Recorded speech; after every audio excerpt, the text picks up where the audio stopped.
Welcome to T eighteen news. మన channel మనస్తాం. సింగరేణి చరిత్రలో మరో సువర్ణ అధ్యాయం ఆవిష్కృతమైంది.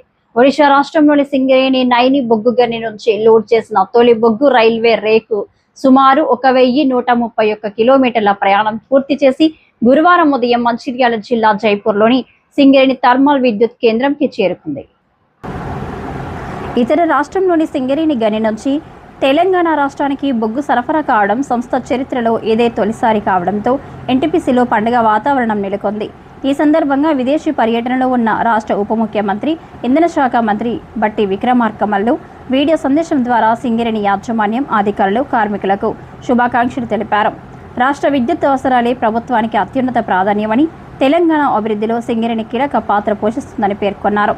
బొగ్గు ఉత్పత్తితో పాటు విద్యుత్ ఉత్పత్తి ద్వారా రాష్ట్ర ప్రగతికి తోడ్పడుతున్న సింగరేణి ఇప్పుడు ఒడిశాలోని తన నైని గని నుంచి కూడా తెలంగాణకు బొగ్గును తీసుకురావడం చారిత్రాత్మక ఘట్టంగా అభివర్ణించారు. సింగరేణి విస్తరణకు బలోపేతానికి రాష్ట్ర ముఖ్యమంత్రి రేవంత్ రెడ్డితో పాటు యావత్ క్యాబినెట్ కృషి చేస్తుందన్నారు. సింగరేణి సంస్థ పటిష్టత, విస్తరణకు ప్రజాప్రభుత్వం సంపూర్ణ సహకారం అందిస్తుందని, ఇటీవల Tadicherla 2 block, Manuguru dip side బ్లాక్లను సంస్థకు సాధించామని తెలిపారు. సింగరేణి తెలంగాణకే పరిమితం కాకుండా దేశంలోని ఇతర రాష్ట్రాలు, విదేశాలకు విస్తరించాలని, critical minerals, rare earth minerals రంగంలోనూ అడుగుపెట్టాలన్నారు.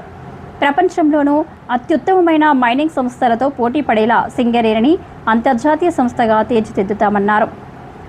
59 బాక్సుల్లో 4000 టన్నుల బొగ్గు నైని సమీప హిందోల్ రైల్వే సైడింగ్లో లోడ్ చేసిన తొలి రైల్వే రేకులో 59 BOXN వేగన్ల ద్వారా సుమారు 4000 టన్నుల G10 గ్రేడ్ బొగ్గు తెలంగాణకు చేరింది.